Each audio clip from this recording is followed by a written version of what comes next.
¿Mm? Eh, entonces, primero que nada, yo eh, voy a presentarme. ¿Mm? Mm, Pero antes que nada, quiero presentar a Cintia, con quien trabajamos codo a codo, eh, y que ya es terapeuta de medicina y psicología biocéntrica. eh, y yo soy Ricardo Vicens, también terapeuta y formador en medicina y psicología biocéntrica. ¿Y qué podría decir? Que durante muchos años he trabajado integrando distintas miradas sobre la salud, sobre la biología, la nutrición ortomolecular, biodescodificación, trabajo corporal y comprensión de los vínculos humanos. Y con el tiempo fui comprendiendo algo esencial, que la salud no es solamente un problema médico, ni tampoco es solo psicológico. La salud es sobre todo la expresión de cómo estamos viviendo.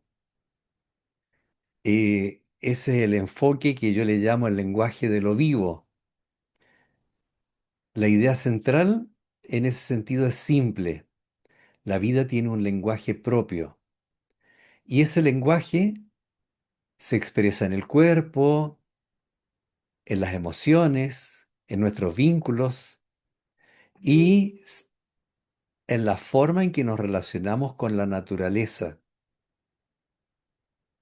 Cuando ese lenguaje se interrumpe o se distorsiona, aparecen el sufrimiento y la enfermedad. Y cuando volvemos a escucharlo y a expresarlo, entonces es cuando comienzan los procesos de reorganización y salud. Entonces la intención de este curso no es solo transmitir información, es introducir en la comprensión de la enfermedad de otra manera y abrir un espacio donde podamos mirar al ser humano como un sistema vivo completo, biológico, emocional, relacional y ecológico. Porque en el fondo, toda medicina que quiera ser verdaderamente humana necesita volver a escuchar el lenguaje de lo vivo. Voy a empezar con una explicación un poco dura. Dura porque es muy biológica y como que digamos que no entra normalmente en el lenguaje ni de lo psicológico, ni siquiera de las conversaciones terapéuticas, ni siquiera muchas veces en la medicina natural, a veces sí, pero tengo que empezar hablando de eso porque voy a tener que explicar varios conceptos duros, biológicos, que van a ayudar a entender después temas emocionales que están muy unidos, como van a ver. ¿Mm? Eh, Esto se llama, a esto le vamos a llamar los radicales libres. Los radicales libres. Todos hemos escuchado probablemente hablar acerca em, de los antioxidantes. ¿Quién ha escuchado hablar acerca de los radicales libres? Bueno, les voy a mostrar un par de imágenes para ir entendiendo de qué se trata esto. Imaginémonos un plato de arroz, simplemente. ¿Mm? Y ese arroz está está formado por moléculas y esas moléculas están formadas por átomos Y esos átomos están formados por un núcleo y al mismo tiempo unos electrones. Se los voy a mostrar. Entonces, este es un átomo y aquí podemos ver, están viendo mi pantalla, ¿no es cierto? Eh, Aquí hay un núcleo y alrededor del núcleo hay unos electrones que están circulando alrededor del núcleo, así como el Sol circula a través, como la Tierra circula alrededor del Sol. De la misma manera, tienen una órbita alrededor del núcleo. Y esos electrones siempre están apareados, van de a dos, como pueden ver aquí, donde tengo yo el mouse, ven uno, dos, y siempre van de a dos. De repente, hay unos que no están apareados. Cuando no están apareados, se le llama radical libre. Entonces, cuando tenemos aquí, por ejemplo, el mismo átomo, y aquí tenemos dos electrones que están circulando, y aquí tenemos un electrón que está desapareado. Y resulta que la membrana de la célula es muy vulnerable a esos radicales libres desapareados, que siempre buscan aparearse. Entonces, este átomo le roba un electrón en la membrana, le roba un electrón para aparearse, y de esa manera la membrana se queda desapareada en sus electrones. Entonces, este electrón que está desapareado le roba un electrón a su compañera y queda desapareada. Y al quedar desapareada, le roba un electrón a su compañera y así se va produciendo una destrucción de la membrana de la célula. ¿Cómo ocurre eso? Resulta que dentro de la célula y pegadito a la membrana está lo que se llama la mitocondria. Y la mitocondria es un organito dentro de la célula que es como la central eléctrica, donde se produce la energía.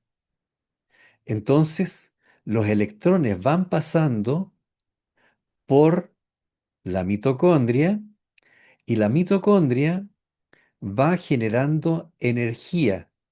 Y cuando genera energía, se sueltan algunos de esos electrones y los capta el átomo de oxígeno.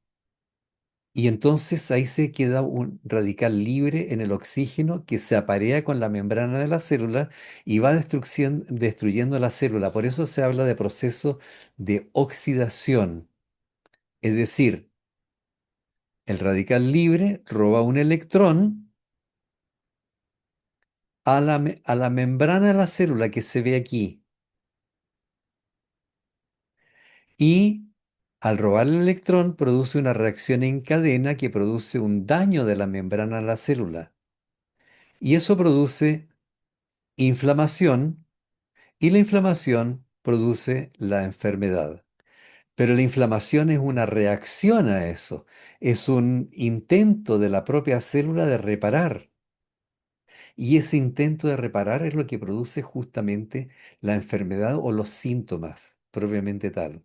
Y al final la membrana de la célula queda sin protección ni de entrada ni de salida. entran cosas que no tendrían que entrar y salen cosas que no tendrían que salir. Entonces los radicales libres impactan la membrana celular y a eso se le llama estrés oxidativo. Entonces,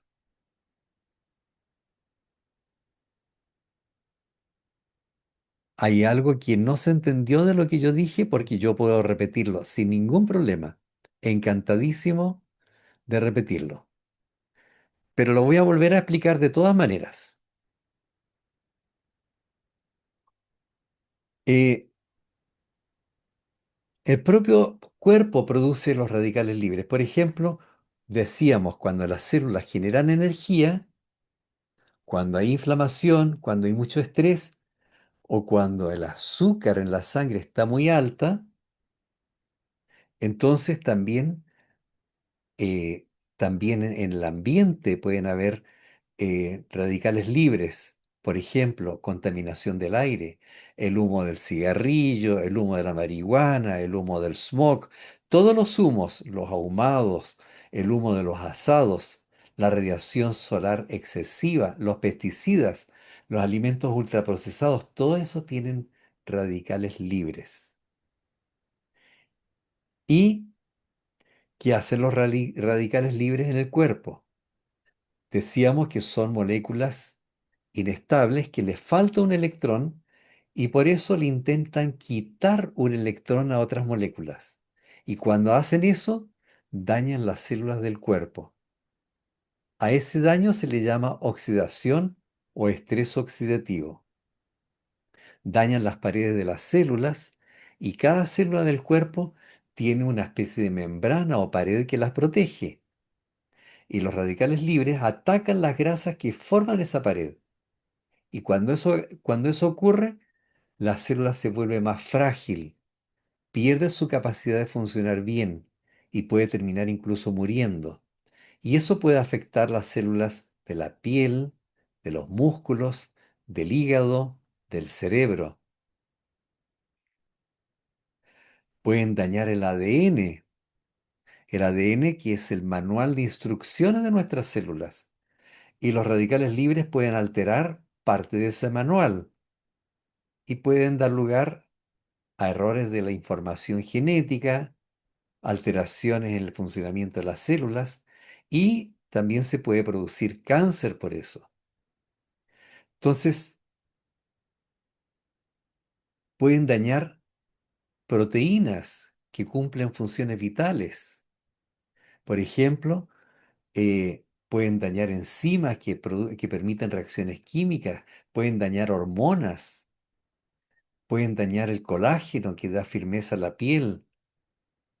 Los radicales libres dañan a todo esto cuando las células pierden su función, se deforman, dejan de trabajar correctamente. Un ejemplo concreto es el envejecimiento de la piel, que se produce principalmente por estos radicales libres. Generan inflamación en el cuerpo. Eh, Cuando esa inflamación se mantiene mucho tiempo, puede favorecer enfermedades como problemas del corazón, diabetes, enfermedades autoinmunes, enfermedades del cerebro. Dañan las centrales de energía de las células, que son las mitocondrias. Las mitocondrias, decíamos, producen la energía que el cuerpo necesita. Si los radicales libres las dañan, las células producen menos energía y aparece el cansancio y el cuerpo se envejece más rápido. También pueden dañar las arterias. Los radicales libres pueden alterar el colesterol que circula en la sangre, es decir, pueden cristalizar el colesterol. El colesterol se vuelve más dañino, se puede pegar a las arterias a las paredes de las arterias, puede producir eso endurecimiento de las arterias, infartos, accidentes cerebrovasculares y todo eso lo hacen los radicales libres. Con los años, el daño causado por radicales libres se va acumulando y eso produce desgaste de las células, menor capacidad de reparación, deterioro de órganos y tejidos. Por eso se considera una de las causas principales del envejecimiento biológico y se relaciona con muchas enfermedades. Cuando en el cuerpo hay demasiados radicales libres y no puede neutralizarlos, aparece lo que se llama el estrés oxidativo y se relacionan enfermedades como el cáncer, la diabetes, enfermedades del corazón, el Alzheimer, el Parkinson, la artritis, el envejecimiento prematuro. Ahora, los radicales libres no son siempre negativos. El cuerpo los utiliza también, por ejemplo, para defenderse de algunas bacterias, que las quema, para combatir infecciones, regula algunas funciones del sistema inmune. Pero el problema aparece cuando hay demasiados radicales libres. Entonces, para defenderse de los radicales libres, el cuerpo tiene lo que se llaman los antioxidantes. Los antioxidantes del cuerpo son sustancias que protegen nuestras células del daño producido por los radicales libres. Eh, Recordemos que los radicales libres son moléculas que roban un electrón para estabilizarse. Cuando dañan, o sea, cuando lo hacen, dañan otras moléculas. Y los antioxidantes cumplen la función de entregarles ese electrón sin provocar daño. Por eso se llaman antioxidantes. Evitan o reducen la oxidación dentro del organismo.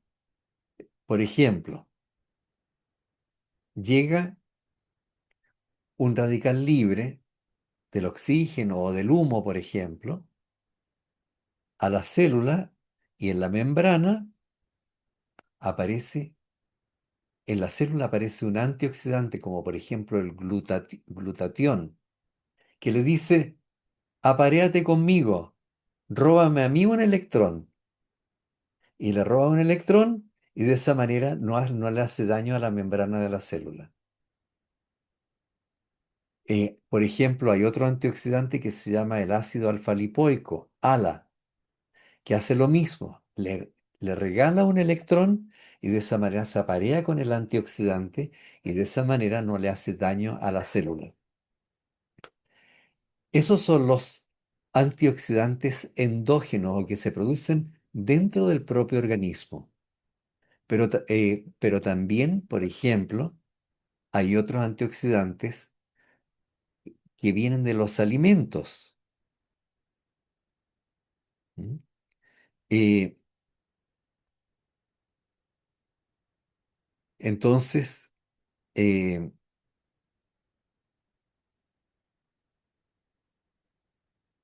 hay, por ejemplo, los más conocidos son la vitamina C, eh, porque no solamente protege las células, sino que ayuda a regenerar otros antioxidantes. La vitamina E, que protege las membranas de las células. El betacaroteno, que se encuentra en vegetales de color naranja o verde oscuro, es un excelente antioxidante. Lo que se llaman los polifenoles que están en las frutas, en las verduras, en el té, especialmente en el té verde, en el cacao, el aceite de oliva. Todo eso son antioxidantes. Bien,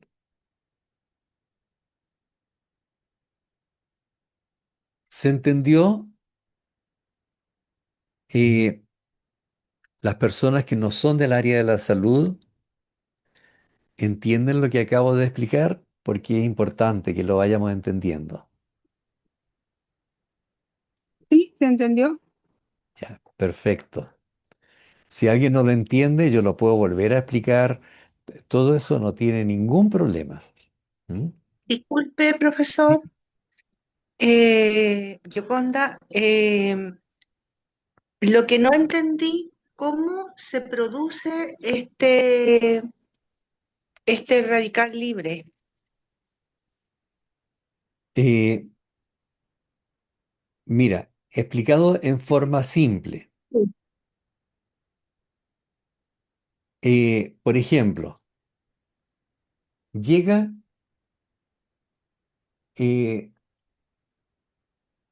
eh,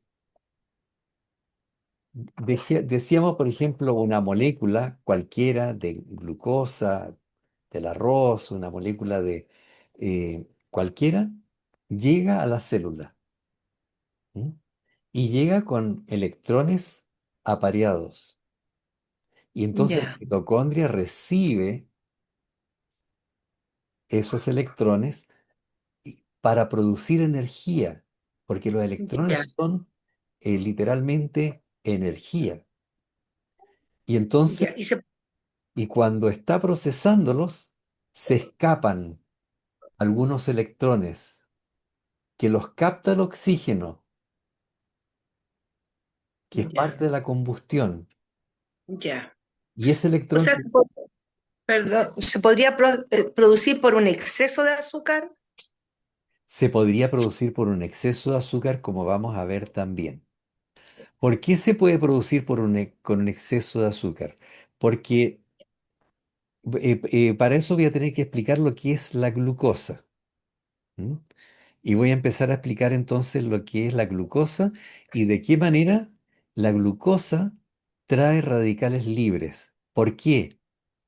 A ver,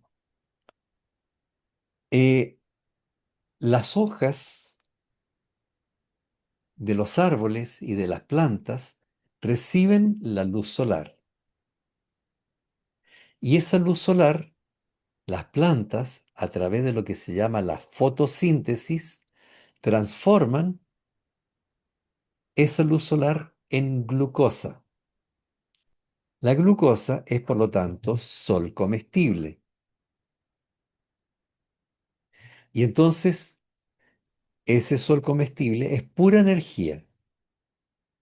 Es nuestra benzina, literalmente, que nosotros utilizamos y que está en los alimentos dulces y está en las frutas, por ejemplo, y está en todos los carbohidratos. ¿Mm? Entonces, esos carbohidratos, que son nuestra benzina, que son un combustible, cuando hacen la combustión, producen residuos. Y esos residuos son radicales libres. Entonces, si hay mucha glucosa, hay muchos radicales libres, que es la glucosa no procesada. ¿Ya? ¿Se entiende, Yoconda? Sí, lo entendí, gracias. Entonces, la glucosa es como un tipo de azúcar. Es la forma principal en que el cuerpo utiliza los carbohidratos de los alimentos. Cuando comemos, por ejemplo, pan, arroz, papa, fruta, azúcar, el sistema digestivo los transforma en glucosa, que pasa a la sangre. La sangre entonces lleva la glucosa a todas las células del cuerpo como energía. ¿M? Y eh, entonces decíamos, la glucosa es como el combustible, es el combustible del cuerpo. Igual que la benzina en un auto. Entonces las células toman esa glucosa y la utilizan para producir energía. Acuérdense, la mitocondria agarra esa energía y aprovecha los electrones. Ese proceso ocurre en unas pequeñas estructuras que le llamamos las mitocondrias. Ahí la glucosa se quema para producir energía, igual que se quema la benzina. Entonces esa energía permite que el cuerpo pueda moverse, pensar, respirar, mantener el corazón latiendo, reparar tejidos. Y cuando la glucosa se quema, se producen los radicales libres. Cada vez que el cuerpo produce energía, ocurre algo parecido a una combustión. Y toda combustión genera entonces residuos. Soy repetitivo, pero pienso que el ser repetitivo hace que se quede mejor y se entienda mejor. ¿Mm? En el cuerpo esos residuos se llaman radicales libres. Los radicales libres, cuando están en exceso, pueden dañar las células y el organismo tiene, como decíamos, sistemas antioxidantes para controlarlos. Pero si hay demasiada glucosa, se producen más radicales libres de lo que el cuerpo puede neutralizar a través de los antioxidantes. Para saber qué alimentos tienen más antioxidantes, ustedes pueden googlear y buscar la palabra ORAC, ORAC, que es una tabla que dice los alimentos que tienen más antioxidantes que otros.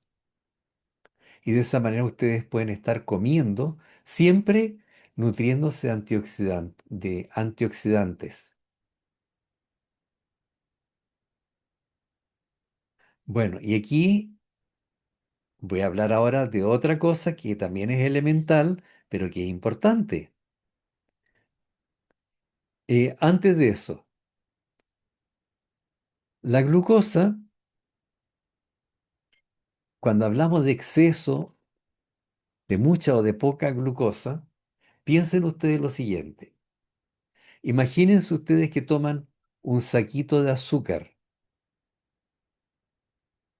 Ustedes se comen el saquito de azúcar y están comiendo menos azúcar que cuando se están comiendo una marraqueta o una yuya.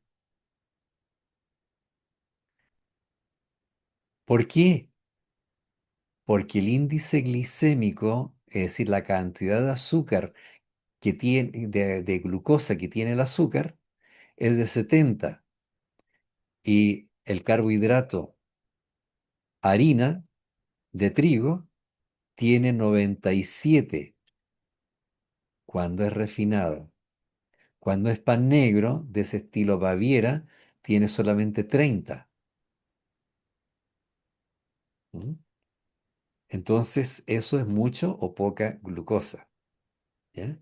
La avena, además hay alimentos que tienen glucosa, pero que pasa directo a la célula, como por ejemplo la avena integral, pasa directo a la célula y entonces queda menos glucosa en la sangre.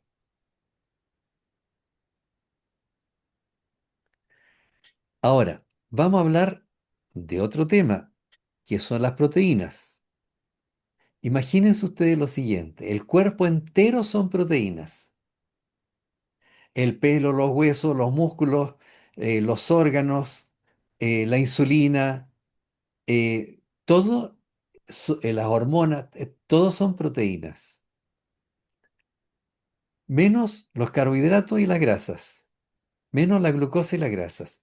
El resto es todo proteínas y están hechas de pequeñas piezas llamadas aminoácidos y las proteínas cumplen casi todas las funciones del organismo. Entonces decíamos, los músculos, las enzimas que realizan reacciones químicas, muchas hormonas, los anticuerpos del sistema inmune, el colágeno de la piel, eh, son todas las herramientas y estructuras del cuerpo. El cuerpo casi todo está hecho de proteínas. Eh, entonces, el cuerpo está formado principalmente por proteínas, grasas y azúcares como la glucosa. Y las proteínas forman parte de las estructuras y funciones mayor del organismo. Bien, cuando hay demasiada glucosa circulando en la sangre, la glucosa empieza a pegarse a las proteínas. Es como si el azúcar se pegara o caramelizara las proteínas. Y entonces las proteínas se deforman y dejan de funcionar correctamente. A ese proceso se le llama glicación. Esto es muy importante porque se pueden pegar en cualquier parte. Se pueden pegar en una arteria, se pueden pegar en la retina, se pueden pegar en el pelo, se pueden pegar en cualquier lugar. Literalmente un pegamento, ¿ah? Es un pegamento, literalmente.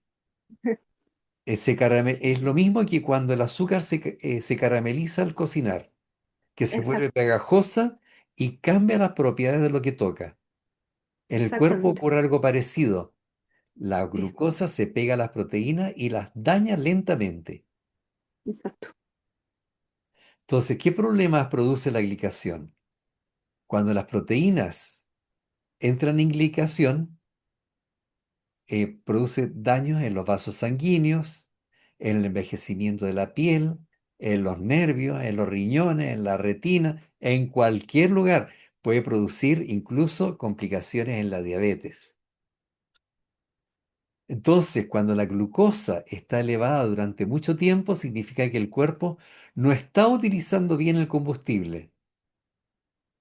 Y eso puede ocurrir porque hay resistencia a la insulina, exceso de consumo de azúcar, por el sedentarismo o por el estrés crónico. Eso lo vamos a ir viendo ahora. Y entonces, cuando se produce eh, la glucosa en forma alta durante mucho tiempo, tiene varios efectos. Aumento de los radicales libres, inflamación, se produce la glicación, la caramelización de las proteínas, daño progresivo de los tejidos. Y eso produce diabetes tipo 2, enfermedades cardiovasculares, deterioro cerebral, envejecimiento acelerado y enfermedades crónicas diversas.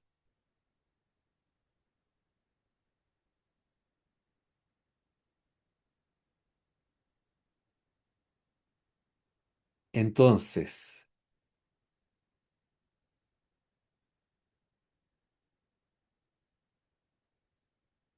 bueno, y ahora vamos a empezar a hablar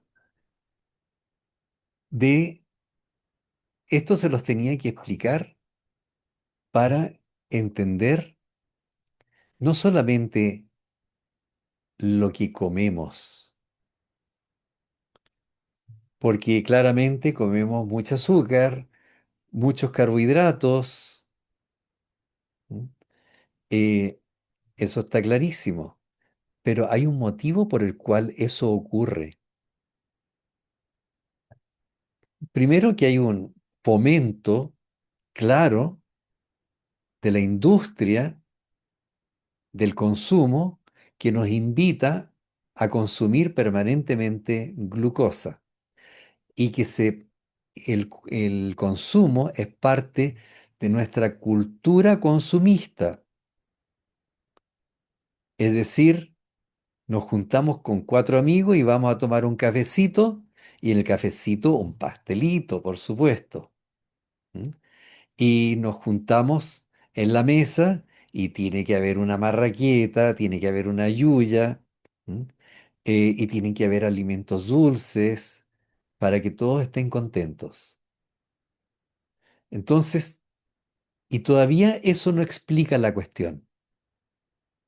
Vamos a ver que hay elementos emocionales y vamos a ver de qué manera está vinculado lo emocional a esto.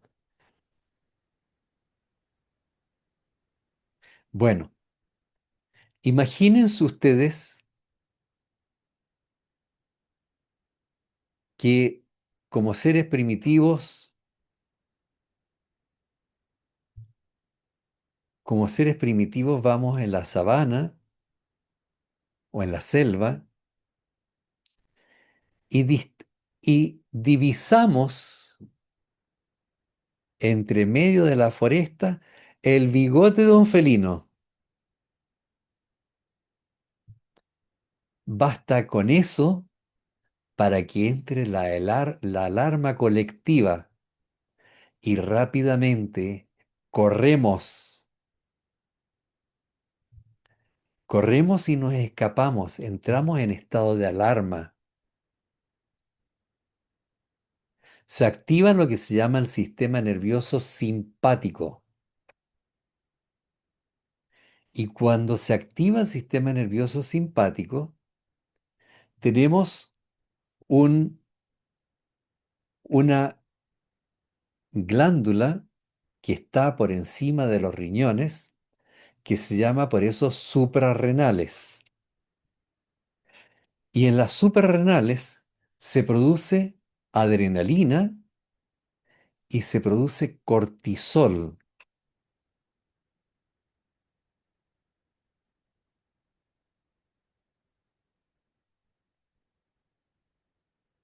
¿Para qué se produce el cortisol? Si estamos en situación de alarma,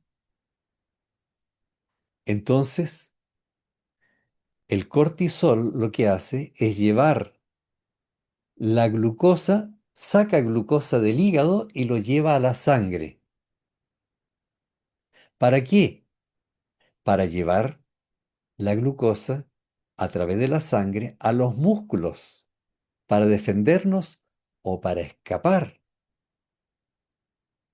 Y también para llevar la glucosa al cerebro, para tener más energía en los músculos y en el cerebro. Esa es la función del cortisol, aumentar la glucosa en la sangre.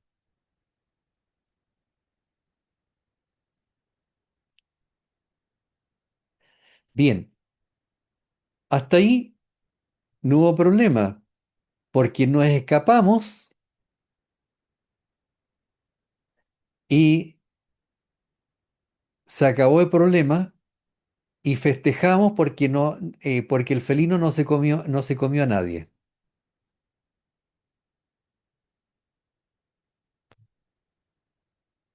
Pero cuidado, imaginémonos que tenemos un depredador todo el día y a todas las horas encima. Es decir, imagínense ustedes que están en una oficina que les dicen que si no cumplen con metas, no van a comer porque los van a despedir.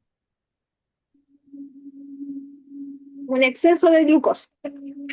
Exactamente. Es decir, si les dicen, además, en la familia, que ustedes valen un pimiento, imagínense ustedes que son una niña o un niño, que la madre le dice que no sirve para nada. Para Mm, ese niño no es cualquier depredador, es la madre que se lo está diciendo. claro, Imagínense ustedes que el bullying, que es parte de nuestra cultura, se sostiene en forma permanente y tenemos que aprender a vivir laboralmente compitiendo con los bullying de otros.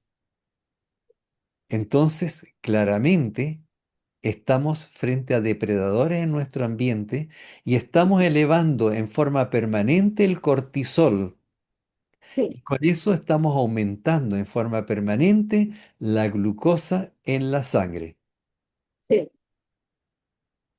Y los radicales libres. Y por eso hay personas que aún comiendo poca glucosa tienen resistencia a la insulina. Sí, se inflaman. Es decir, entonces, ¿qué es lo que ocurre? Aumenta la glucosa en la sangre y cuando estamos con mucho cortisol ocurre algo. Nos entra la ansiedad porque estamos en situación de emergencia. Entonces nos dan ganas de comer carbohidratos o Sí, dulce o pastelitos y con eso, sí, pancito. y por con eso nos tranquilizamos un poquitito y con eso aumenta más la glucosa. sí, Y al aumentar la glucosa, está aumentando simultáneamente la glicación que acabamos de decir sí, y está produciéndose además radicales libres. De tal manera que el estrés es un generador de cortisol, de glucosa en la sangre, de glicación y de radicales libres y también, cuando hay mucha glucosa, se produce finalmente resistencia a la insulina.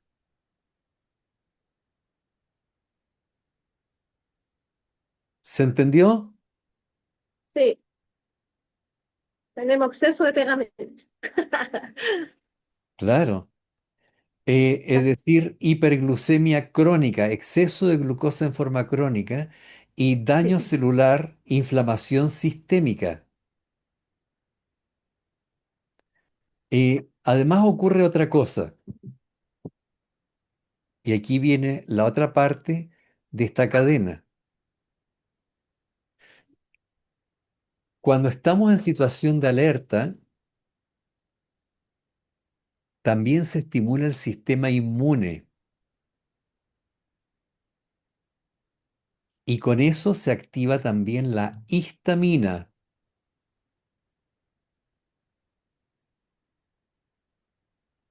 Y cuando eso ocurre en forma crónica, entonces la persona produce en forma crónica o va a ser más susceptible a las alergias.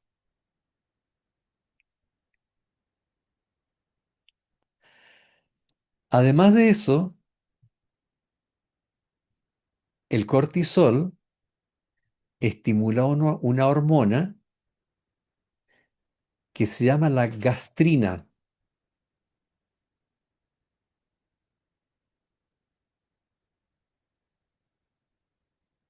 Y la gastrina estimula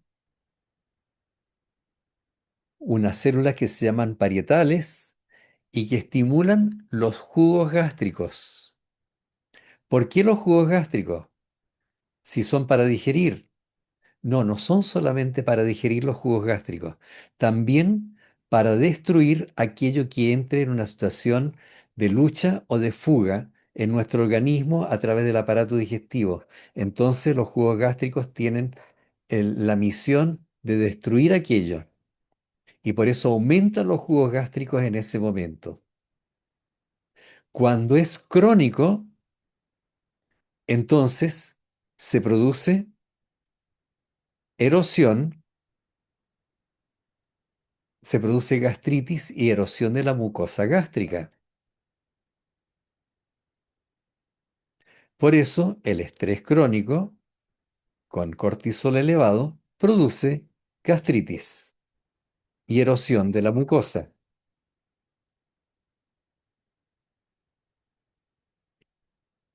Ahora,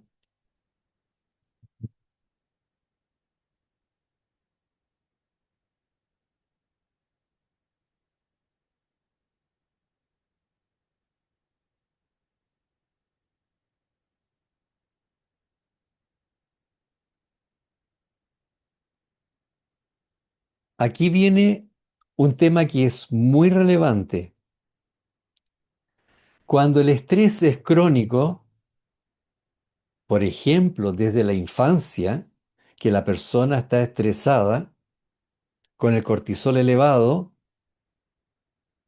porque se ha pasado una vida en un ambiente tóxico y violento en su propia familia, donde los depredadores viven en casa, entonces los jugos gástricos, las células parietales que producen los jugos gástricos se agotan literalmente. Cintia, por favor, personas que entraron, que están por entrar.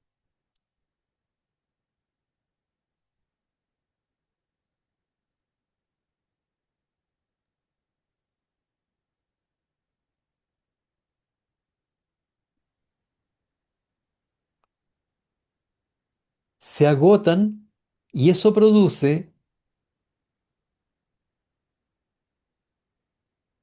genera una gastritis sin jugos gástricos, anácida.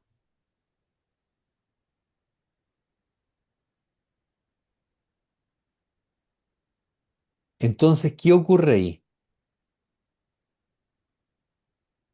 Una primera cosa que puede ocurrir es que hay una bacteria que se llama el Helicobacter pylori.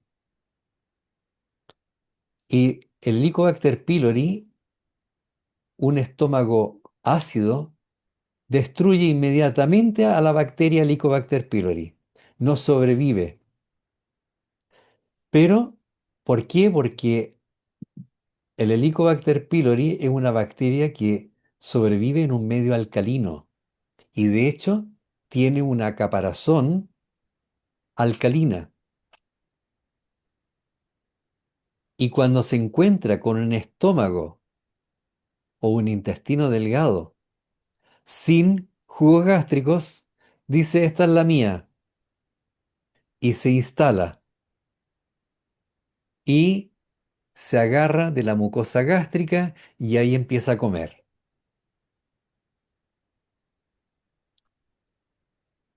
Lo curioso es que a esa persona frecuentemente se le da un medicamento antiácido, omeprazol, cuando en realidad lo que necesita es aumentar los jugos gástricos.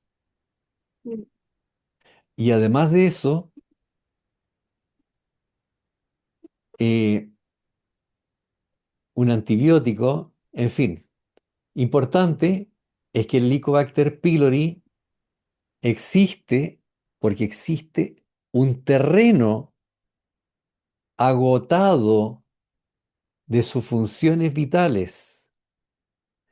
Entonces, además de eso, llegan alimentos no digeridos. No se digieren porque faltan los jugos gástricos. Entonces, eso produce reflujo.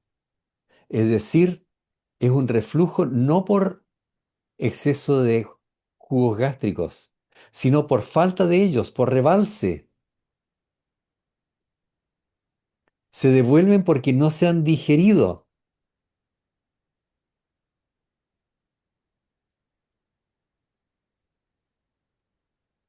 Y además de eso, pasan al intestino delgado alimentos sin digerir. Y eso genera permeabilidad intestinal, es decir, que deja pasar nutrientes, no nutrientes, toxinas a la sangre. No, esto bastaba escucharlo unas 3 veces por lo menos. Hay un micrófono encendido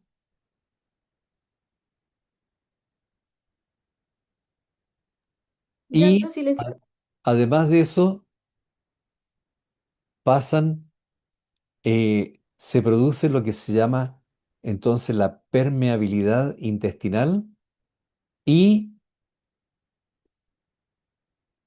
disbiosis, es decir, que finalmente pasan eh, al colon alimentos que están mal digeridos y se produce una mala absorción del colon y una disfunción de la flora bacteriana del colon, que da lugar a que esas bacterias, no es que exista exceso de bacterias en el colon, sino que se devuelven hacia el intestino, se van hacia el intestino delgado, y eso es lo que produce lo que se llama el SIBO.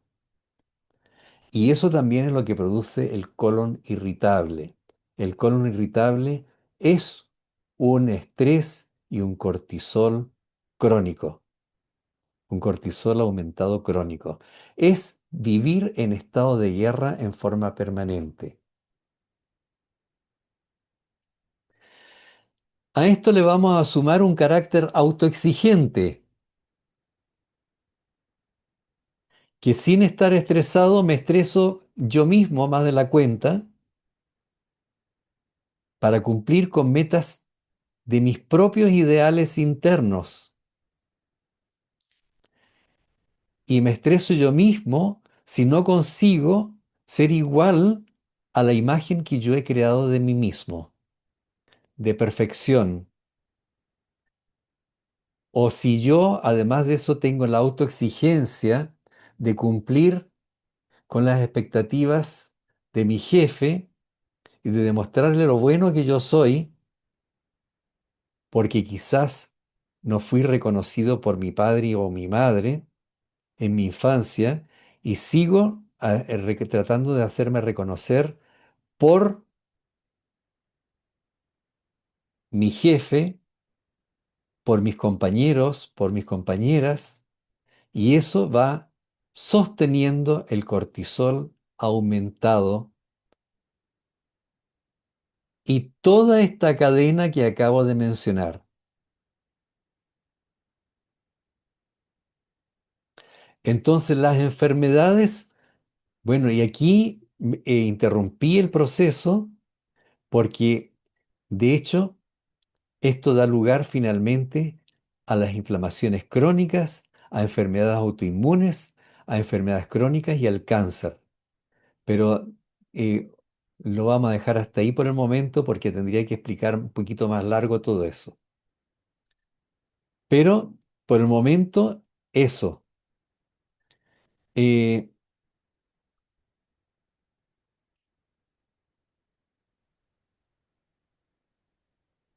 Cintia, por favor, hay varias personas que se han quedado en sala de espera harto rato. Entonces, yo lo estoy entrando. Ricardo, lo que pasa es que ellos tienen una conexión muy lenta y quedan cíclicos dentro Ah, de la sala. es por Pero eso. yo lo admito, pero ellos quedan así Ya. como... Gracias, Cintia. Era por eso. No sabía muy bien qué pasaba. Bien. Entonces, eh, preguntas.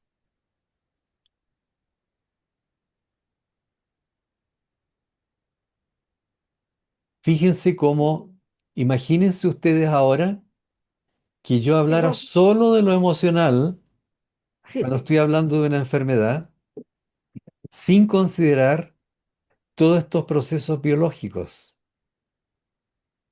O que hablara solamente de lo biológico, sin considerar el estrés o el cortisol. Ningún médico, casi ningún médico, casi ningún médico pregunta o se pregunta por el grado del cortisol cuando tiene una enfermedad gástrica o cuando tiene alergias, le hacen un test de alergias. o cuando uno tiene enfermedades crónicas, puro medicamento.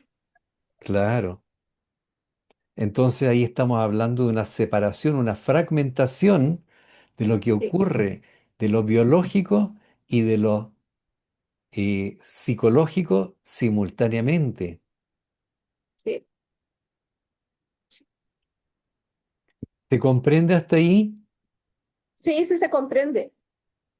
Los Se comprende que demás, las vivimos demás, constantemente en estado de alerta, en estado de tanto guerra, emocional, sí, alimentario, eh, sumándole eso los radicales libres también, pues, exactamente. están en el ambiente.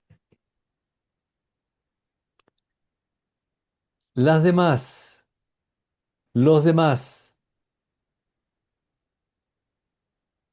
pregunten. Yo encantado de responder.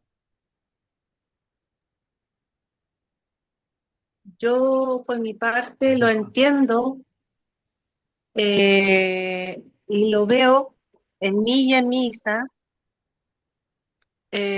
el estado de inflamación ya visto por exámenes y que no encuentran qué es lo que lo provoca, excepto todo lo que él nombró del bullying, del estrés, del día a día, de la autoexigencia, y uno también, como se crió, autoexigía y sobre todo con una crianza así como tú puedes y uno tiene que poder.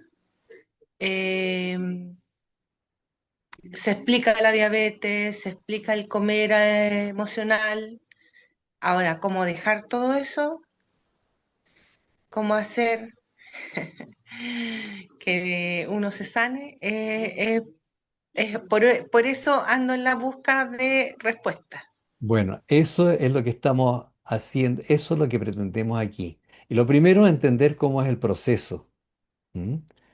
Eh, entonces, la obesidad, la resistencia a la insulina, la gastritis, el SIBO y un montón de enfermedades crónicas son un proceso de un estilo de vida que tiene un ritmo que no tiene nada que ver con los ritmos orgánicos de la naturaleza, ¿m? Sino son los ritmos de las exigencias del rendimiento económico, del rendimiento que empieza con el rendimiento en el colegio, que el objetivo no es favorecer a los niños que sepan más, no es porque quieran regalarle muchos excesivos conocimientos, sino que quieren que su colegio vendan más puestos en el colegio y por eso tienen que mostrar buen rendimiento eh, para vender más. Entonces, el tema es el comercio que nos ha transformado, nos hemos transformado en esclavos del rendimiento económico. Y ese rendimiento económico que los padres de familia son coherentes, quieren que sus hijos sean exitosos y entonces también los meten en esa misma dinámica autoexigente. Profesor, ¿Sí, Fresia? en realidad yo porque he vivido ese proceso del cual usted está hablando, o sea, no es tan fácil llegar a una solución porque en el fondo tenemos que cambiar la sociedad, porque es en los colegios, es en la universidad, es en el trabajo, que nos califican, que nos ponen nota por rendimiento y el rendimiento influye en el sueldo. O sea, es la sociedad que construimos de esa manera. O sea, yo no me quiero quedar fuera, pero en realidad es re poco. Los que manejan esta sociedad la han creado de esta manera. Y nosotros hemos obedecido, nos hemos metido en la rueda del hunter, como dicen algunos. Ah, Pero yo no veo no quiero perder esperanza, pero la esperanza siempre está, pero el cambio es radical porque es un cambio de sociedad. claro. Que empieza en este instante, aquí. No es la sociedad, soy yo.